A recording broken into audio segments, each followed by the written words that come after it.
lot of times what happens is when you come in, you know, the service advisors at the county here will tell you that your air filter's dirty, and you're kind of questioning where the air filter is. The air filter is actually underneath this box right here. And if you do care to choose to check it yourself, it has a few clips on it. There's one here and there's one here. Of course, everything's made out of plastic these days, so you can actually just tip it up like that, and there's your air filter right underneath there. That's what it looks like when it's new. So they may come out to you and show you an air filter that no longer looks quite like this. Usually, it'll look like our jackets.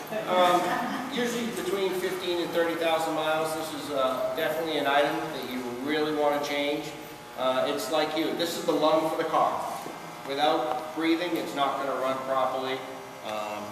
It's something that they standardly change on a 30,000 yes, checkup. Yep. You don't even ask. Do they just do it? No, they're going to check. They're not going to ever do anything on. We're not going to ever do anything on your car without asking you first or recommending things.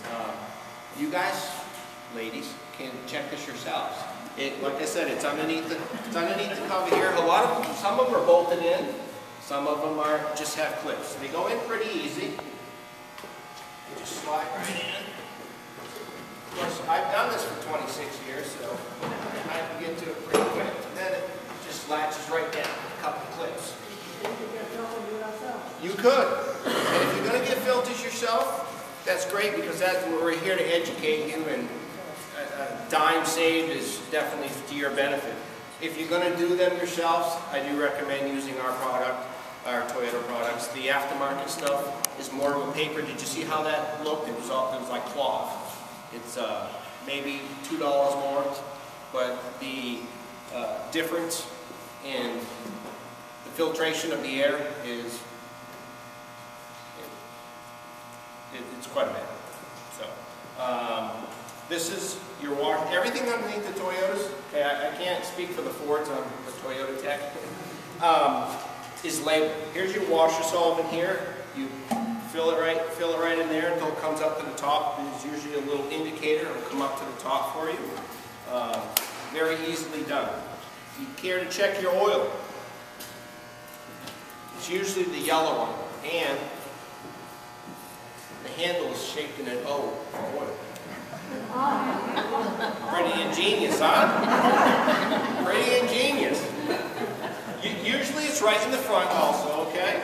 A lot of the vehicles these days, the transmission fluid, a lot of the 2012s have what we call world standard fluid, and they claim that you're not supposed to have to change it anymore. Therefore, they've eliminated a lot of the dipsticks. But on this Corolla, we have them. And again, there's your transmission fluid, and the handle is a T.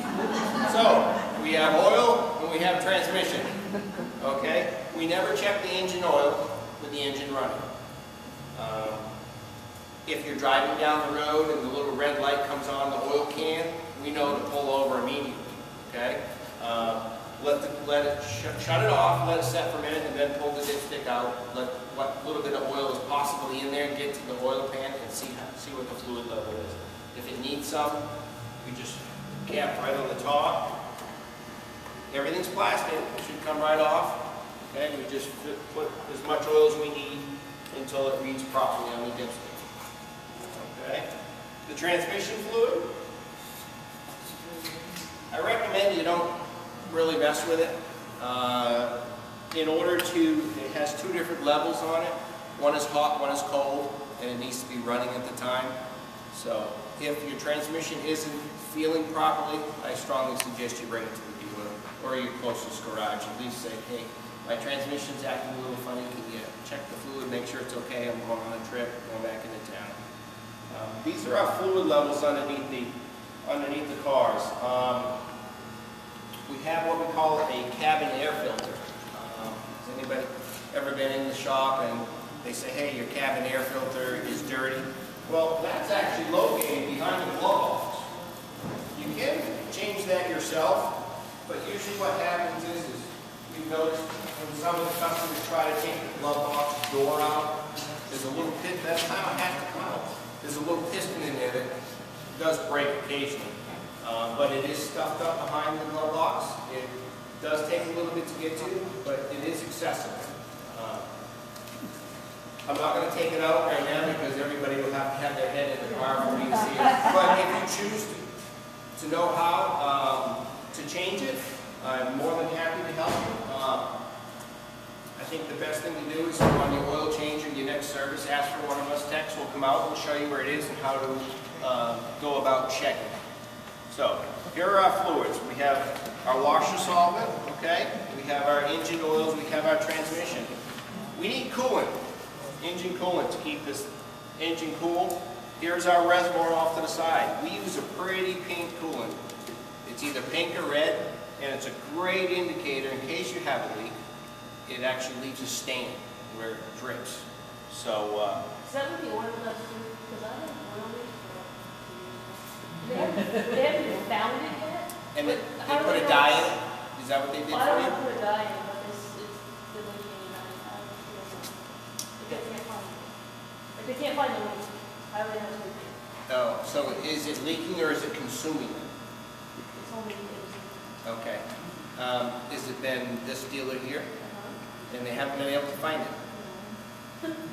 I don't know what to say then. I think probably what they have done by now is probably put a dye in the engine oil, and they'll use a fluorescent light, and it will show Is it up. showing the bottom, like the bottom part of this? It does. It will show. It will show up wherever it is leaking from. It'll show a trailer.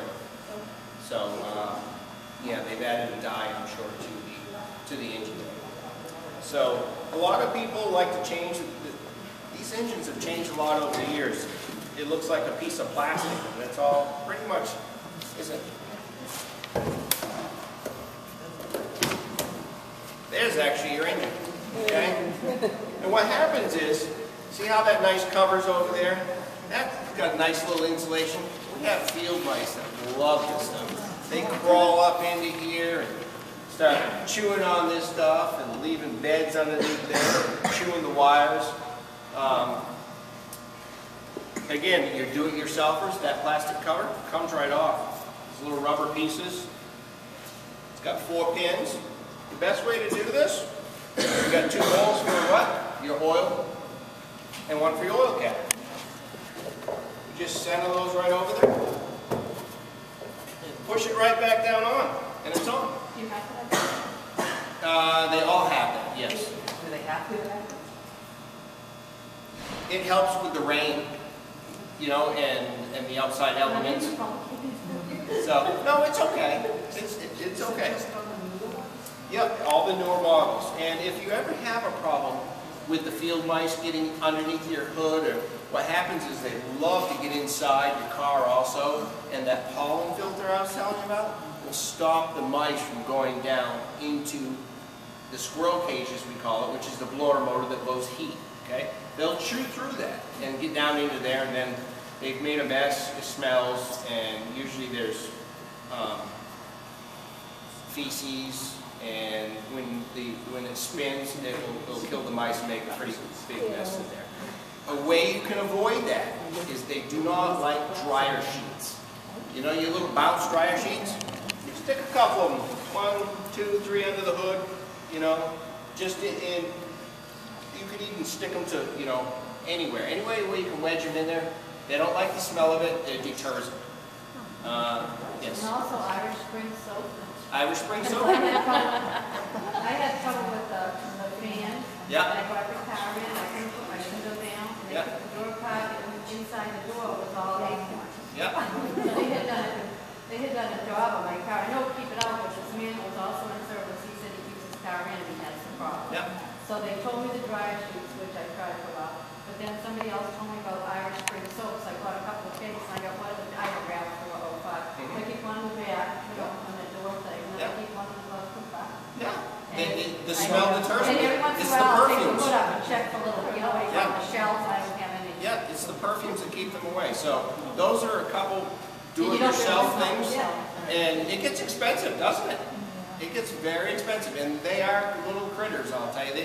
Where there's the smallest area they can crawl into. So that is our under hood presentation. Is there any questions on this? Yeah, I do. Yes. I mean, technically, if something's going wrong with the car, feeling you drive the car in there. Yeah. But if you open the hood like this, you're going to see anything. Realistically, No. No, you're not. You know, you could if you're the consumer that wants to change their air filter or whatever, and if you don't have the air filter buckled down, the engine will have a little bit of a different sound, a louder roar sound, and what it's doing is just sucking excessive air. So therefore, if you do open the hood, you would be able to see it. That it's not lash sound, but realistically, no. This is to educate you where certain things are, if you want to change your air filter, if you want to check your oil periodically, if somebody tells you that your transmission fluid is really nasty and whatnot. Well, transmission fluid, by the way, is red. It's red as your shirt. And if you pull it out and it's as dark as the floor drain, pretty good chances it needs to be flushed out. Okay? So it's just to let you know where things are.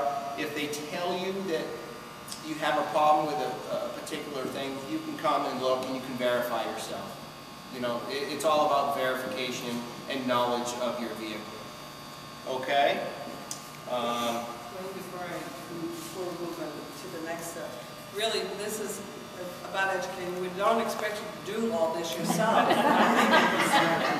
But what is important is we're just creating a transparency for you, so that when you're at the service desk and you have a service advisor that says an air filter needs, your pollen filter needs to be changed. Now you know what a pollen filter is. Now you know what it looks like when it's clean, and if they come to you and show you what it looks like, or that it's full of acorns, or it's full of insulation. Right. It's really, again, it's about transparency to all of you, so you're informed when you're having dialogue. I learned something new tonight. Thank you, Wayne. The T and the O? That's it. It is. So we're going to now go to... I have a Camry up here on the lift. It is safe to walk underneath it, ladies. I've been walking under it for 25 years. I've yet to drop one on myself. Never anybody else either. Careful on the drain now. Sure. Good, Micheline. How are you? Okay. That is correct. How about you? Toothbrush and then you rinse it off with some water. Yeah.